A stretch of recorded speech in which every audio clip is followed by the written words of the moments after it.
Welcome to another edition of Ad Hoc Podcast. I'm your host Zishan Mahmood.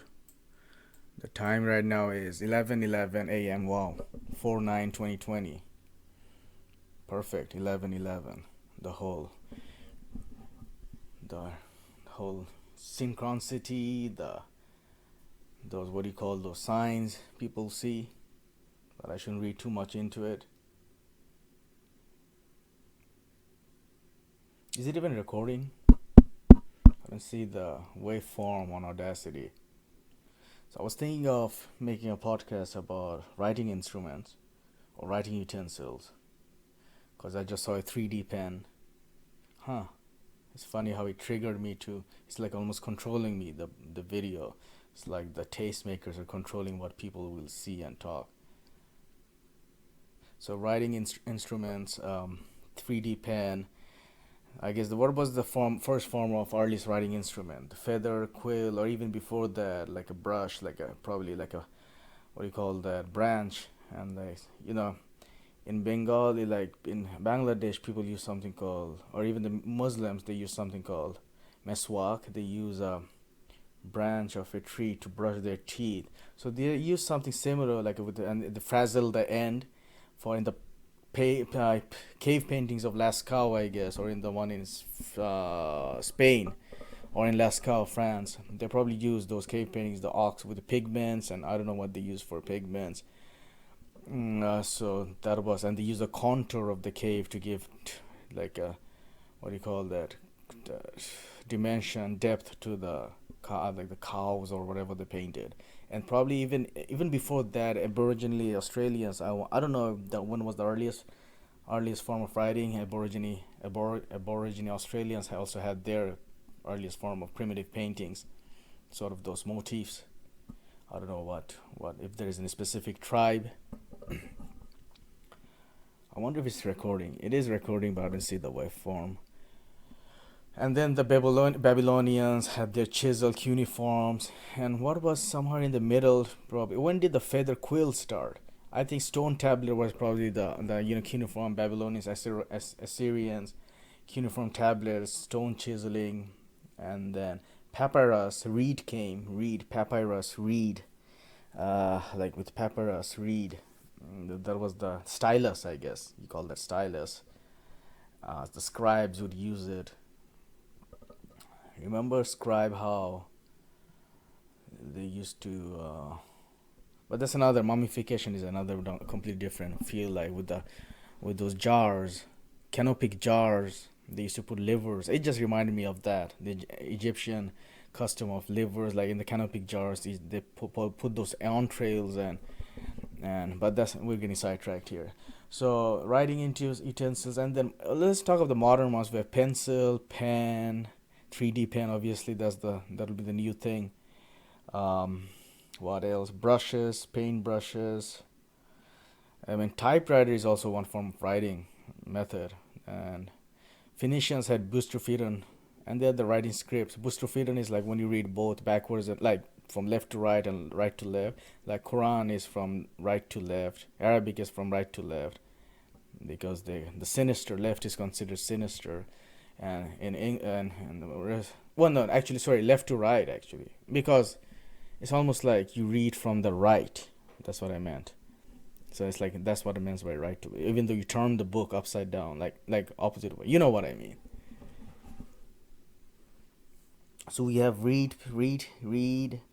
Anything. I mean, brush. I mean, finger painting, and that's also one form of writing instrument. There are quills. There are ink. And then there was those what do you call those? That was before my time.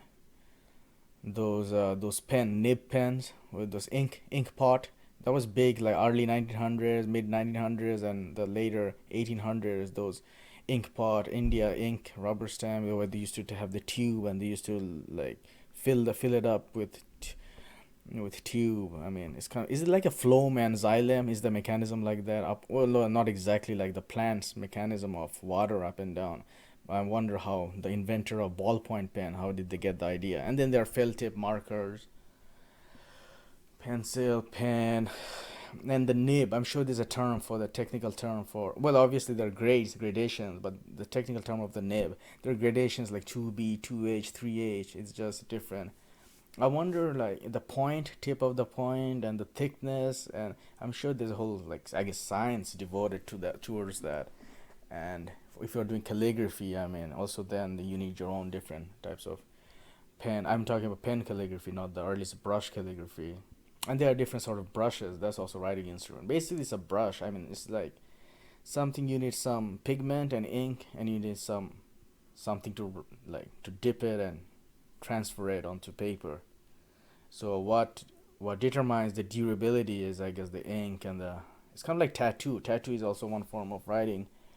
You're writing on your body. I mentioned once how uh, during time of Roman Empire, I guess Septimus Severus, I think, or someone, the tattooed on the forehead the code, and let the hair grow, and the guy, like uh the guy traveled through the gatekeeper, and he didn't know that he was carrying a secret code. So that was one of the earliest sort of James Bond, alias type of spy like code carrying, secret code carrying. So a tattoo, like, I mean, yeah, that's one way to carry secret codes.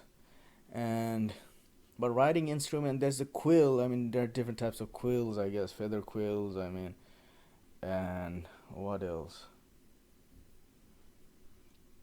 I think I pretty much exhausted my database for writing instruments. Pen, pencil, brushes,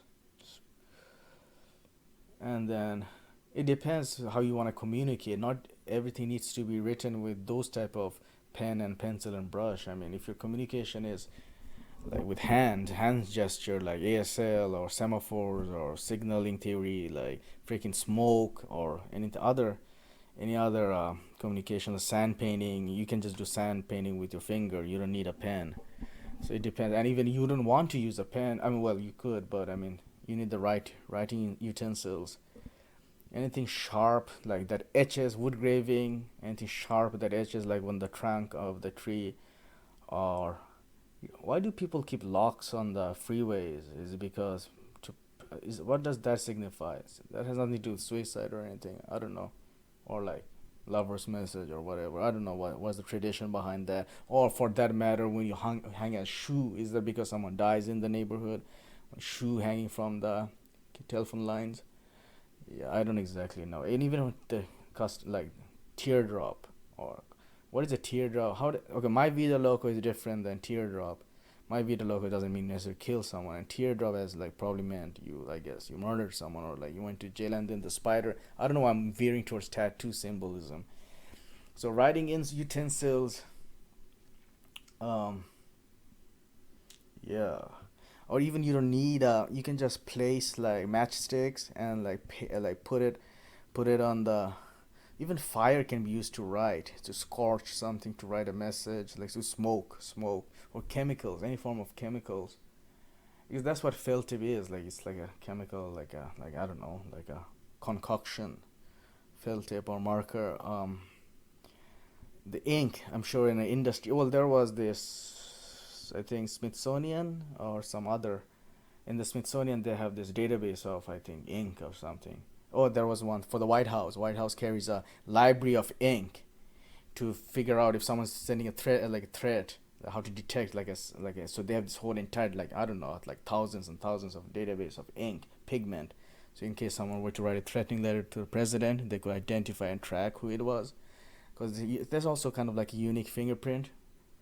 The the uh the the chemicals, uh I guess the equation formula for the ink. I'm sure a science exists on the study of the type of ink and writing utensils, because it's a what's it called, like, even, and then an ancillary subject is handwriting analysis, the way you, the upstrokes and the downstrokes, and the way is it going up or down. And I don't know how true it is, if it's even admissible in court. Handwriting analysis, forensic analysis, graphologist. And So yeah, so any mark that can be like lasting mark or non-lasting, permanent or like even leaves, you have to arrange something with leaves or stones, and that gets washed away. I guess the most durable message or like a code that is still remaining is Stonehenge. And if you consider Egypt, if you're like one of those conspiracy theory alien type of person, or even without that, Stonehenge is like, or I'm similar. There are other parts of the. I'm sure there are other like Celtic, I guess. Anyway, anytime you arrange a stone in some way, I wonder if that was the primitive way to convey a message, communicate. And then numbers came, pebbles and shells and cowries. So they're all interrelated, the currencies.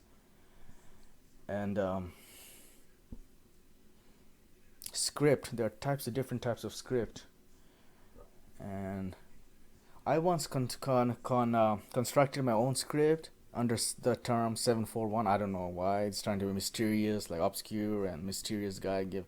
And it was based on pipes. So I used pipes as a connecting, like each pipe, like the connection of pipe, like an atomic pipe structure shape, or the L shape or the U shape or whatever C traps. Each like is like an alphabet. You can still find it in 3D pipeline. It's on like it's a conlang constructed language script. The omniglot. I think on omniglot's page you can still find it. So if I to some self promotion, bragging rights, I guess. Even rope and coil rope, if it depends what you define as a alphabet or like strings, you can, because that's essentially what a 3D pen is like. You're just constructing strings, and we are putting like a round peg on a square hole. We're enforcing a limited structure on the string, so that can be used like this. Even the uh, Frege Behren shift or something. Behren, you know how Frege constructed his mathematical notation. Even the Ur notation or primitive precursor to the notation, it could be like a one single thought, like one consciousness, like one string of like one wavelength, like that. And one writing on water, like pen exist that can write on water? I mean, I know there is the Olympic torch that goes underwater, but I mean, yeah, even every time you're creating ripples, that's even sending a signal, like signaling.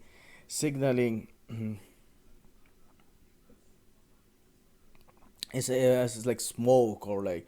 So it doesn't necessarily have to be some marks, some indentations on paper. Necessarily, it could be on any surface, and the surface dictates one kind of. And like you can't write on air unless you like blow smoke or something, or like with the airplanes. So that's even airplane is a pen. I mean, if you think about it, if you're writing something, like that's wow. Now I'm really, I'm in the zone. I'm revving. I'm firing all cylinders. So, uh, what else? The stylus, that's what you call it. And then there's the tablet, the electronic pen. There's the digital 3D pen, electronic pen, and sword. I mean, the Zorro. You can anything. So it's like it's pretty. How many types of pencil users? Like how many? Well, and there's the usage of pencils, or how what are they? How many? But that's different. That's more like divergent thinking. I'm trying to like. It is also a divergent thinking. Like when I think of types of pens. I mean, so any arrangement, it doesn't necessarily have to be putting a mark on a piece on a surface. Any arrangement, you take some cloths and toss it over, and let one pattern symbolize one thought, and you toss the clothes in another, like sort of manner, and that represents another pattern. Even chess can be used as a symbol, symbol like conveying a message. Like chess, like represent each pattern, like a end game or mating pattern with one symbol, or any configuration with one symbol, or different configurations for one symbol. And you can use multiple configurations of the database from chess to convey a message, or the way that it plays, it probably spells out something. You can define it like that, or you can define pretty much anything. The trees, how the trees, and does that probably a symbol, like, or even the whole universe itself is a symbol, like a message, like itself. And we can't read it.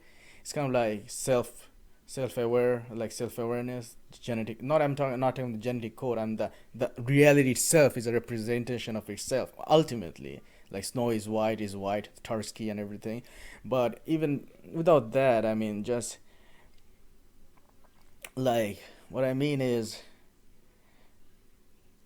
and it's an expression. How reality unfolds is an expression of itself, manifestation, and that itself is a language. The blooming of flower, Fibonacci, and now I'm going too crazy, I guess. Like and even Fibonacci, the patterns. It's ultimately it's what you define it to be. The pylons on wooden constructions, or those, what do you call the pylons, and those, the one that are vertical. I mean horizontal. What's the term for that?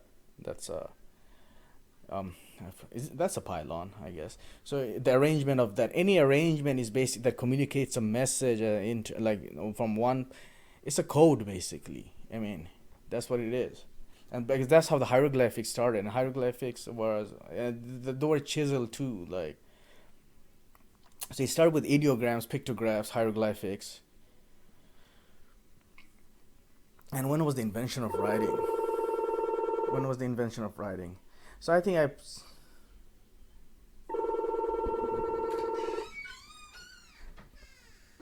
even pulsations or tonality, music, the way something vibrates. The music is also a form of language, obviously, and the musical instrument can also be like considered as a writing, or not writing, quote unquote, per se, but a form of communication. It's like a communication theory. I wonder what they teach in communication theory, or how animals, like the way geese or swan swims across the river, wades across the river, the geese flies, or a single swan, the way it's like everything. So it depends what you define communication, define language, define writing, quote unquote. But writing, we have a specific. I mean, then there's digital writing, into like digital encoding, and the way the CDs are encoded, used to be encoded, the tape. That is also one form of writing, and it's called rewriting. We even use the term, and automatic rewriting and whatever, like mathematical rewriting, syntax, like automata theory. But that's different. So we have the permanent ink with typewriters, and then before the printing press, they used to do that before Gutenberg Bible. No, well, after Gutenberg Bible, and that probably emerged into typesetting. Before Gutenberg Bible, it was everything was handwritten on. Before that, even that, it was oration, like how Homer's Odyssey was transferred. So maybe we should expand the writing utensils to just communication, I guess, a different form of communication, like written communication. There's obviously that. There's auditory communication with music. There's signaling with visual communication, whether it be blinking, Morse code, um, yeah, smoke, light, candle, anything, like anything that represents. You can define pretty much even Rubik's cube pattern. You can define one pattern, like a 3D pattern, to convey one alphabet, and it depends. And there's this Rube Goldbergian way of how, like, convoluted, complex, and abstruse, and sort of Occam's razor, the anti-Occam's razor, like roundabout way you can like the steps to define something. And probably that's what prime numbers are. If I mean, not to harp on Riemann hypothesis or the Schmarn-Dash prime, Wellen prime, but what if prime numbers itself is giving a message, and then the message is itself, it's a message, and itself, maybe the number shouldn't be the primary. Like we talk 1, 2, 3, 4. That's like their number system. The number, what do you call it? Yeah, the n. The n with that, the n, sort of weird n with the one, like that, with the, you know what I'm talking about, an n, natural, and then we have the integers and the z, the special z. Maybe the prime numbers, and that's what I think is valuation, like p-adic numbers are. Like you take that as the base, the prime numbers as the basic form of sequence. You can define any numbers as the basic form of sequence, Fibonacci or whatever, and there's the OES, the integer sequence database. But going back to written communication, and mathematics and written communication is again interrelated, and people got tired of freaking counting with stones or tallying with stones, or the sheep. I mean, animals, like, yeah, it can symbol, it can be a like representative of a numerical system, like sheep, how many sheep, ox you have, and we slowly we made it more abstract. Oh, that was abstract rewriting system anyway. So we take it, make it more abstract, more and more, until it finally like it just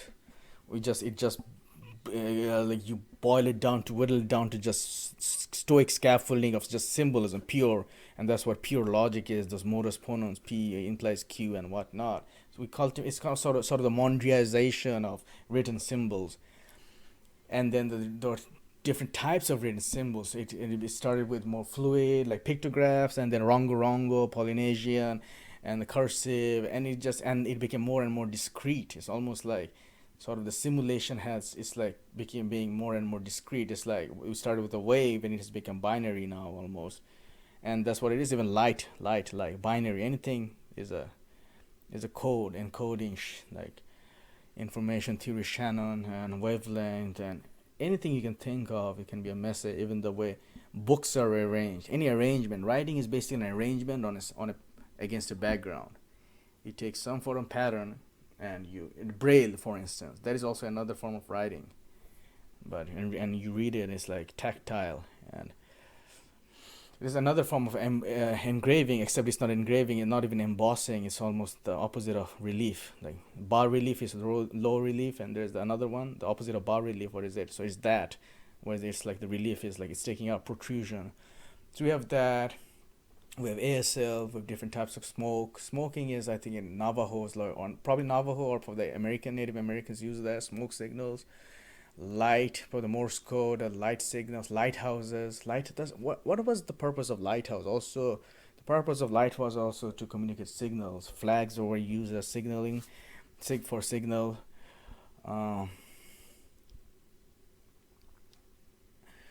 So gestures, that's another form of like dancing. Gestures, like street signs and whatever. And body, 60% of our communication is body language. So emotion, that is itself a language. Like so, like yeah, like emotive languages. And that's why I'm saying basically anything can be considered a language. And the communication, the color communication. Even in on that online Omniglot website, there's a conlang where the colors are different patterns of colors, modulations, and there's so many different creative types of scripts out there. Some are like very dynamic, where it's not like very static piece of like on paper. My one was 3D pipeline. Again, bragging, a little plug here.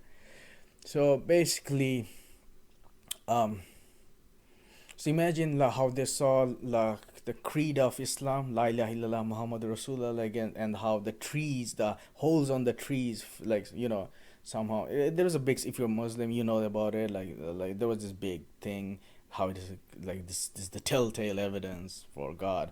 Then it was found in Bonn, I think, Bonn in Germany, like this in the forest, how it spells out their creed, Shahada, and again that's even a like, but that's the forced one. You can like, but what I'm trying to convey is like even in the trees, it's the absence of like material that's what conveyed, because it was those holes through those leaves of the tree that so the absence, not necessarily it has to be some application. It could be a detraction, like a sculpting. That's what essentially is. I mean, if you talk about Michelangelo, freeing the whole angel, and it's basically, and if that's another form of a language. And then there is the dancing manuscript of Sherlock Holmes, and think about that as a 3D caryatide. That's a form of communication and expression. uh, Pottery was used as for communication, to expression, for transformation of thought, basically pottery. mm. so so I think it's pretty vague. It depends on what you, but if original topic that I wanted to talk about was writing, and writing utensils, and I think that's pretty limited. I mean, clock, time, like even if you define A to be 9 o'clock, B to be 2:23, C to be 3:45, and you can take any form, and just by when the clock moves, it can be the spell out a different configuration. It's basically a code. It's coding theory, I guess. Well, that's about it. I'll end on that note. So much for coding theory.